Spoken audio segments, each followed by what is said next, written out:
함께 하나님의 말씀 같이 보겠습니다. 예배소서 2장 8절에서 9절까지의 말씀입니다. 우리 서로를 향해서 이 한 주간도 예수님 때문에 행복하세요라고 인사합니다. 이 한 주간도 예수님 때문에 행복하세요. 예수님 때문에 행복하시길 바랍니다. 우리의 행복은 예수 안에 누리는 행복인 것이죠. 진리가 뭘까요? 진리는 변화되는 걸까요? 변화되지 않는 걸까요? 진리는 변화가 되지 않는 것입니다. 이 변화되지 않는 것을 변화시키려고 하는 게 사람의 노력입니다. 사람이 죽는 건 진리예요. 그런데 사람은 어떻게 하죠? 이 진리를 바꿔보려고 해요. 자기가 죽고 난 뒤에 냉동시켜요. 수억을 주고 냉동시켜가지고, 그래서 나중에 의학이 엄청나게 발달하면 나를 살려낼 수 있겠지라고 하고서는 그렇게 맡깁니다. 이 진리를 거슬러 보려고 하는 거예요. 그러나 진리는 절대로 변화가 일어나지 않습니다. 진리는 변화가 일어나지 않지만 진리를 알고 진리를 품은 사람은 어떨까요? 그 사람은 진리 때문에 변화가 일어납니다. 복음이 바로 그런 거예요. 복음을 품으면 그 사람은 반드시 변화를 겪게 되어 있습니다. 여러분 다 복음을 품으시고 계시죠? 여러분의 삶이 변화되셨습니까? 갑자기 아멘이 사라지네요. 복음을 품으면요, 변화가 안 될 수가 없어요. 품고 살고 그것을 쫓아가면 이 삶이 변화가 안 되려고 애를 써도 변화가 되는 게 복음을 품는 삶입니다. 그게 복음은 진리이기 때문이죠. 복음은 능력이에요. 복음은 생명입니다. 생명 있는 것은 반드시 그를 품은 자를 변화시키게 되어 있어요. 능력은 반드시 그것을 품은 자를 변화시키게 되어 있다는 것입니다. 근데 제가 목사로 30여 년간 사역을 하면서 한국에도 그렇고 수많은 기독교가 이제 기독교를 접하고 마치 우리나라처럼 크게 교회가 많이 생기고 하는 교회들의 문제들이 좀 드러나기 시작하는 것이 있어요. 이 복음의 능력을 암묵적으로 희석시키려고 하는 노력들이 있다는 겁니다. 목사인 저에게도 유혹처럼 다가오는 게 뭐냐면 큰 교회를 세우는 거예요. 모든 목사들이 안에 자기들 모르는 사이에 그런 유혹에 휩싸입니다. 그러다 보니 대출도 받고 거대하게 건물 져놓고 이 건물을 다 채워야 되는데 사람은 안 오죠. 그러니까 성도들 이제 막 압박을 하는 거예요. 이렇게 밀어붙이고 막 하다 보니 이제 지칠 대로 지쳐있는 한국 사회에 힘든 거죠. 그래서 교회가요 파산해요. 실제로 옛날에 그런 일이 거의 없었거든요. 그런데 최근에 그런 일들이 많아요. 기독신문이나 여러 가지 보면 교회 사고 팔아요. 그냥 건물을 사고 팔기도 하고, 몇 명 안 되는 성도를 새로운 사역을 하려고 하는 목사님에게 이렇게 그냥 넘겨요. 어느 정도 돈을 받고. 그러니까 참 희한한 시대가 돼버린 거예요. 그러니까 너무 하나님이 원치 않는 방법으로 교회의 등치를 키우려고 하다 보니까 그런 일이 발생합니다. 그러면서 나오는 증상이 뭐가 되냐면 진짜 믿음, 구원 얻는 믿음을 갖고 사는 것에 대해서 중요한 몇 가지 진리들을 희석시키고 빼뜨리는 일들이 종종 있다는 거예요. 제가 한번 이렇게 읽어봐 드릴게요. 한번 맞는 말인지 안 맞는 말인지 한번 들어보세요. 예수님은 나의 있는 모습 그대로 받으십니다. 현재의 상태 그대로 남아 있어도 됩니다. 맞는 말일까요? 틀린 말일까요? 잘 모르시겠죠. 한편으로는 맞는 말이에요. 예수님이 내 모습 이대로 받으십니다. 내가 예수님을 믿을 때 누구보다 더 윤리적이고 도덕적으로 깨끗해서 예수님 나를 받으셨나요? 아니에요. 있는 죄인 모습 그대로 나를 만나시고 나를 구원 얻게 하셨어요. 그런 의미에서 있는 모습 그대로 하나님이 나를 받으신다라는 말은 맞아요. 그러나 이걸 바꿔보면 믿는 사람이 믿는다고 고백하는 사람이 이 말을 하면 틀린 거예요. 우리는 복음을 품고 있잖아요. 진리를. 그래서 우리는 변화될 수밖에 없어요. 어제보다 오늘 더 예수님 닮아가는 삶을 살 수밖에 없거든요. 그런데 이게 예수님의 있는 모습, 어제 모습 그대로 오늘의 모습 그대로 받으신다, 맞지 않는 말이라는 거예요. 복음을 품으면 반드시 사람은 변화되어 있어요. 물론 우리는 들쭉날쭉해요. 연약해가지고 넘어질 때도 있고 또 일어설 수도 있기 때문에 들쭉날쭉하지만 저 멀리서 바라보면 그 삶이요, 그래프를 그려보면 이렇게 돼 있어요. 계속 예수님을 닮아가요. 때로는 넘어졌다가 일어나요. 또 일어났다가, 그러면서 예수님을 닮아가는 거예요. 가까이서 보면 믿음이 무너진 것 같지만 저 멀리서 나의 믿음의 그래프를 여러분들 한번 그려보세요. 오늘 하루에 5월 달까지의 그래프를 딱 그려보세요. 내 영적인 상태에 대해서. 그렇게 자라가고 있는 거거든요. 모든 그리스도인, 예수를 믿는다고 하면 그 안에 복음을 품고 사는 사람이잖아요. 그러면 반드시 복음이 원하는 삶, 그 삶으로 변화를 일으키게 되어 있는 거예요. 그러나 그렇게 무리하게 무언가를 하려고 하는 그런 시도들 때문에 중요한 것들을 빼먹은 거예요. 뭐라고 얘기를 하냐면, 믿음이란 이렇게 얘기한다는 겁니다. 복음에 대한 사실들을 이해하고 받아들이는 것이다. 맞는 말이에요? 틀린 말이에요? 맞는 말이에요. 복음에 대한 사실들을 이해하고 받아들여요. 이것이 끝이라는 거예요. 머리로 예수님은 구주십니다, 그분을 믿으면 구원 얻습니다, 네, 내가 이해했어요, 그걸 믿을게요, 그리고 끝난다는 거예요. 예수님을 믿으세요라고 할 때 빼놓지 않고 언급해야 될 것이 뭐가 있을까요? 죄입니다. 예수님 믿는 건요, 죄라고 하는 관문을 반드시 통과해야 돼요. 회개라고 하는 것을 반드시 통과해야 돼요. 근데 언젠가도 제가 오후 예배 때 말씀드렸어요. 목사로서, 사역자로서 누군가에게 복음을 전할 때 가장 어려워하는 부분이 뭐냐? 당신 죄인입니다 라고 얘기하는 것이 정말 힘들어요. 이것이 힘들어. 그러니까 안 나와. 내가 무슨 죄인인데. 회개하십시오. 듣기 싫은 거예요. 그러니 교회를 안 나와요. 내가 무슨 죄를 졌는데.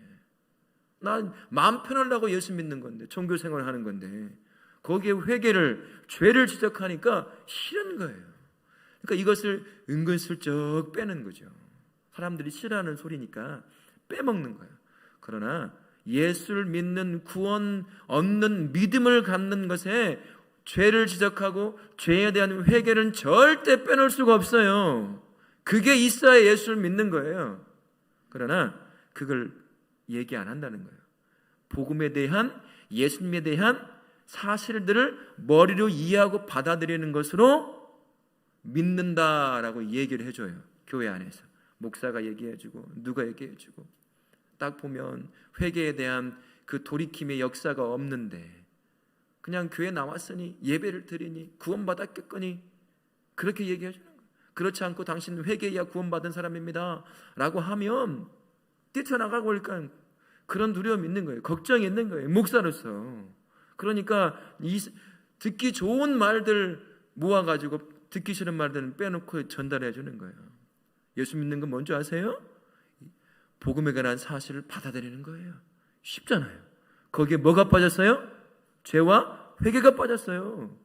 그렇게 접근하는 겁니다. 그러니 사람의 변화가 없는 거죠. 죄를 깨닫고 내가 죄인임을 깨닫고 회개한 사람은요, 반드시 변화가, 여러분들이 변화돼가지고 지금 여기 앉아 있는 거잖아요. 예수 믿는다고 변화 안 됐으면 여기 앉아 계시겠어요? 안 계신다고요. 반드시 변화가 일어나가 되어 있는데 그걸 빼먹는다는 거예요.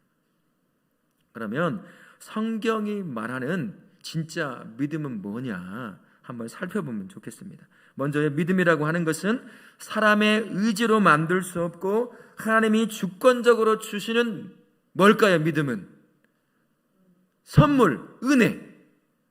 내가 믿는다고 결심해서 믿는 게 믿음이 아니에요. 나 못 믿어요. 믿음을 하나님이 선물로 딱 주시는 겁니다. 그래서 오늘 방금 읽었던 에베소서 2장 9절 말씀에 뭐라고 되어 있어요? 같이 한번 다시 읽어볼까요? 에베소서 2장 9절 시작. 이것은 너희에게서 난 것이 아니요 하나님의 선물이라. 하나님의 은혜라. 선물이에요. 하나님이 나에게 주실 때 그 믿음을 갖는 것. 내가 예수를 믿는다고 고백하는 것 같지만 사실은 하나님이 선물로 주셨기에 예수를 믿을 수 있는 능력이 생긴 거예요. 예수 믿는 것도 능력입니다. 예수님이 말하셨어요. 하나님이 기뻐하시는 일은 뭐냐? 하나님을 믿는 일이다. 일을 하려면 능력이 있어야 하잖아요. 그 능력이 믿음인 거예요. 우리 하나님이 믿음을 능력으로 주셨어요. 머리 좋은 사람 예수님이 누군지 알겠죠. 그러나 못 믿는 사람도 많잖아요. 그러나 학문적으로는 좀 떨어진다 하더라도 예수를 믿는 사람이 있어요. 믿어져요. 그렇게 안 믿어진 예수가 어느 날부터 그냥 내가 설명은 잘 못하겠는데 그분이 믿어져요. 왜 그렇죠? 예수님, 하나님께서 선물로 주셨기 때문이에요. 그 선물로 받아 누리는 믿음은 반드시 사람을 변화시킬 수가 있는 거예요. 그러나 내가 믿는다고 말할 때 그 믿음은 내가 스스로 만든 거라고 한다면 절대 변화 못 시키죠. 수시로 변화되겠죠. 자기가 믿는다 안 믿는다 왔다 갔다 하는 것 뿐인 것입니다. 한 가지 예를 들어서 베드로의 신앙 고백 여러분 잘 아시죠? 베드로가 예수님을 뭐라고 하죠? 주는 그리스도시요 살아계신 하나님의 아들이십니다 라는 고백을 딱 합니다. 그러자 예수님께서 마태복음 16장 17절에 이 베드로의 고백을 듣고 뭐라고 하냐면 같이 한번 읽을게요. 시작. 바요나 시몬아 내가 복이 있도다. 이를 내게 알게 한 이는 혈육이 아니요 하늘에 계신 내 아버지시니라. 아버지시니란데 이상하게 됐네요. 아버지시니라. 여하튼요. 하나님께서 그것을 주셨기에 아마 베드로는 이 고백을 하고 깜짝 놀랐을 거예요. 내 입에서 이 고백이 나오다니. 깜짝 놀랐을 거예요. 하나님께서 그 안에 그 믿음의 고백을 하도록 주셨기 때문에 고백을 하게 되는 겁니다. 그래서 내가 가지고 있는 믿음, 내가 예수를 믿게 된 것은 내가 믿겠다고 결심해서 믿어지는 것이 아니라 하나님이 선물로 예수를 믿을 능력으로 주신 게 바로 믿음이 있기 때문이에요. 그 믿음을 주셨기에 내가 예수를 믿는 거예요. 눈에 보이지 않는, 한 번도 만나보지도 않은 외간 남자를 믿어요? 아니 어떻게 외간 남자를 믿어요? 우리나라 사람도 아니고 한 번도 보지도 않은 사람을 어떻게 믿는다고 말해요? 말이 안 되는 거잖아요. 하나님의 믿음을 주셨기 때문에 믿는 겁니다. 그래서 믿음의 시작은 내가 아닌 거예요. 하나님에게서 시작됐다는 그것이 구원 얻는 믿음이라는 것입니다. 자, 그리고 하나님이 선물로 주신 믿음은 일시적이지도 않고 무능력하지도 않다라는 겁니다. 주신 선물은요, 마지막까지 그 믿음이 나를 믿음 안에서 살도록 보장해주는, 견인하는, 하나님을 믿는 그 삶을 끝까지 가도록 만들어주는 게 나에게 주신 믿음입니다. 이런 착각을 하면 안 돼요. 내가 처음 예수를 믿겠다고 고백한 이후부터 그 믿음이 계속 남아있을 거라는 착각을 하면 안 돼요. 이렇게 기도하셔야 돼요. 하나님, 오늘 내가 예수를 믿을 믿음을 주십시오. 어제 믿음은 끝났어요. 그건 못 가져와요. 오늘 믿음, 우리는 수시로 넘어질 수밖에 없는 연약한 존재이기 때문에 오늘 내가 하나님을 믿고 살아갈 믿음을 달라고 기도할 수 있어야 돼요. 믿음이라고 하는 것은 계속해서 강구해야 합니다. 우리가 몸으로 경험하잖아요. 예수를 잘 믿었을 때가 있고 어떨 때는 나락으로 떨어져서 예수님이 없는 것처럼 느껴질 때가 있잖아요. 그러니 예수님, 하나님께 믿음을 간구할 수밖에 없는 겁니다. 믿음은 일회성이 아니에요. 한 번 주어졌다고 그것으로 끝나는 게 아닙니다. 계속 믿음을 간구해야 돼요. 그래야 무너지지 않는 믿음 가운데 살아갈 수가 있는 겁니다. 로마서 1장 17절, 하박국 2장 4절, 갈라디아서 3장 11절, 히브리서 10장 38절에 공통적으로 얘기하는 말씀이 있어요. 같이 한번 보실까요? 제가 안 올렸나요? 이렇게 돼 있어요. 여러분 다 아시는 거예요. 의인은 그 믿음으로 말미암아 살리라 하겠어요. 믿음으로 말미암아 살고 만다가 아니라 믿음으로 말미암아 산다고 했어요. 오늘 하루만 사는 게 아니잖아요. 믿음을 가지고 내일도 하나님이 호흡을 허락하시면 내일도 믿음을 갖고 사는 겁니다. 언제까지 그렇게 사는 거죠? 내가 하늘나라 갈 때까지. 이 땅에 임해 있지만 아직 완성되지 않은 그 나라, 내가 살아있을 때 완성되면 여기서 내가 맞이하는 거지만 완성되지 않으면 내 몸이 죽어서 그 나라를 가는 거 아니에요. 그때까지 그 믿음으로 사는 거예요. 한 번 내가 예수 믿겠다고 입으로 고백했다고 그 믿음이 계속 남아있는 게 아니라는 겁니다. 매일같이 내가 믿음으로 살 수 있도록 간구할 수 있어야 한다는 겁니다. 그래서 믿겠다고 하는 것은 일회성인 고백임과 함께 하나님께 대한 일평생의 신뢰가 담겨져 있는 고백이에요. 그 믿음을 갖고 예수를 믿는다고 했는데 어느 날 믿음에서 떠난 사람, 일회성 고백인 거죠. 어쩌면 처음부터 믿지 않은 사람일 수도 있어요. 그냥 종교 생활을 시작한 것일 수도 있다라는 것입니다. 믿음은 소멸되지도 않고 중단될 수도 없는 것이다 라는 거죠. 빌립보서 1장 6절에 이렇게 말씀합니다. 같이 읽습니다. 시작. 너희 속에 착한 일을 시작하신 이가 우리가 확신하노라. 언제 무슨 날까지요? 그리스도 예수의 날. 그날이 어느 날일까요? 지금 우리에게 예수님이 재림해 오는 날이에요.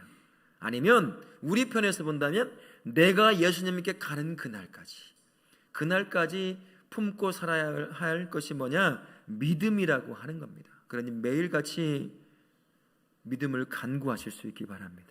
오늘 내가 붙잡고 나를 살게 하는 믿음 달라고, 내 예수님만 바라보는 믿음 달라고 그렇게 간구하는 우리 성도님 되시길 바라겠습니다. 또한 하나님이 주신 믿음에는 하나님의 뜻에 순종하려고 하는 자발적인 의지와 능력이 포함되어 있다라는 것입니다. 빌립보서 2장 14절 말씀에 이렇게 말씀합니다. 같이 읽습니다. 너희 안에서 행하시는 이는 하나님이시니 자기의 기쁘신 뜻을 위하여 너희에게 소원을 두고 행하게 하시나니. 믿음은 내 안에 하나님을 향한 소원을 두고 그 믿음이 요구하는 삶을 행하도록 이끌어간다는 거예요. 그래서 믿음이라고 하는 것은 순종이 반드시 뒤따라와게 되어 있다는 겁니다. 구원 얻는 믿음, 내가 만든 믿음이 아니라 하나님의 나로 하여금 예수를 믿게 하는 그 구원 얻게 하는 믿음이라고 하는 것은 순종이라고 하는 삶이 반드시 따라오게 되어 있다는 거예요. 여러분 순종 잘 하십니까? 아멘이 어째 하나도 없어요. 여러분 순종 잘 하시는 거예요. 집에서 쉬고 싶은 이 시간에 나와서 함께 예배하고 찬송하고 섬기자고 하면 섬기고 하나님이 기뻐하시는 순종의 삶입니다. 이처럼 믿음이라고 하는 것, 구원 얻는 믿음이라고 하는 것은 반드시 순종이 따라오게 되어 있어요. 순종하고자 하는 열망을 낳는다는 겁니다. 나를 구원하신 그 하나님이 너무나 기뻐서 나 같은 자가 하나님을 위해, 하나님의 나라를 위해서 무엇인가를 할 수 있다는 그 소식에 너무 기뻐서 작은 일이지만 감당하는 거예요. 기도하자고 하면 기도의 자리에 나오고, 이거 섬기자고 하면 부족하지만 연약하지만 와서 섬기려고 하고, 이런 모든 것들이 바로 구원 얻는 믿음을 가지고 있는 사람이 삶에서 드러나는 순종이라고 하는 열매라고 할 수가 있습니다. 순종하다라는 말은요, 어원을 살펴보면 이런 것과 관련되어 있어요.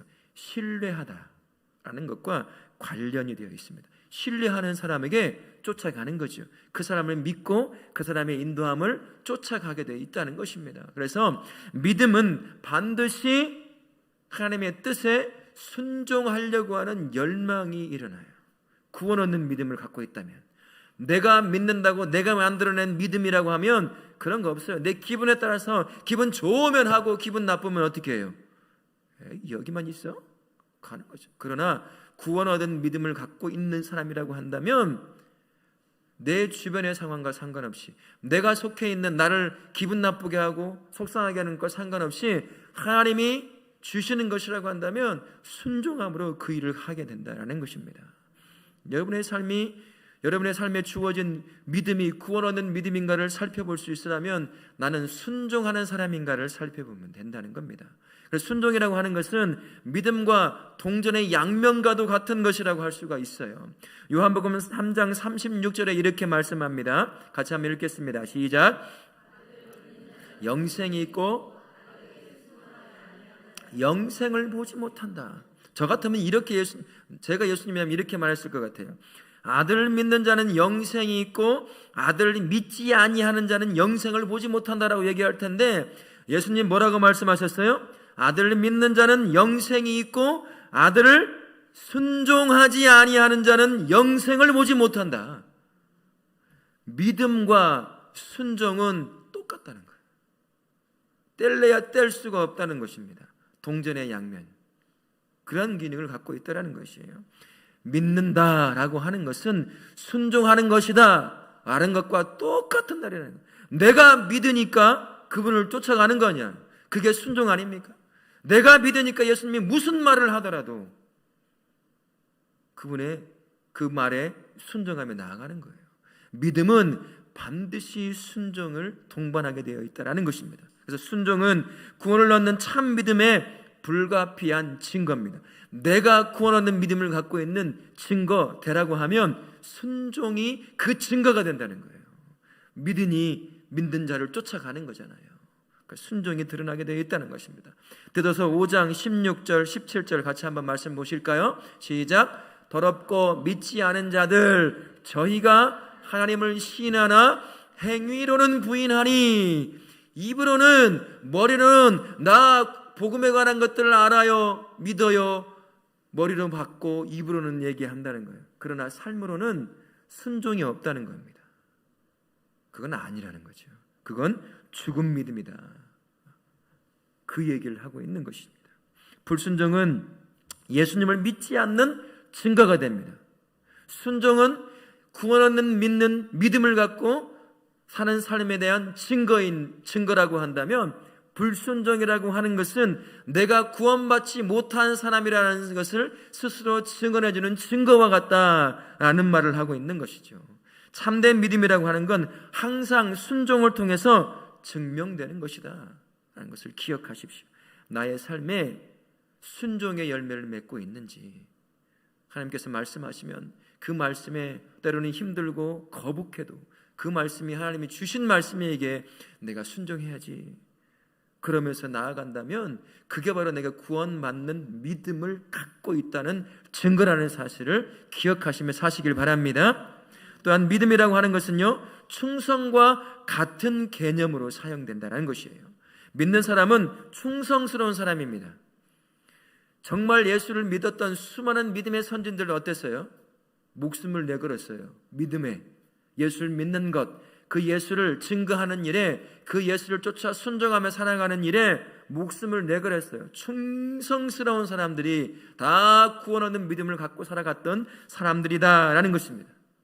하나님의 뜻이라고 한다면 그것이 나로 하여금 불구덩이로 들어가게 하는 것이라고 하더라도 그 말에 순종함으로 충성스럽게 나아갔던 것, 그게 구원 얻는 믿음을 갖고 있던 사람들의 모습이었다라는 것입니다. 하나님의 특별한 부르심인 복음의 증인의 삶이 저와 우리의 삶이에요.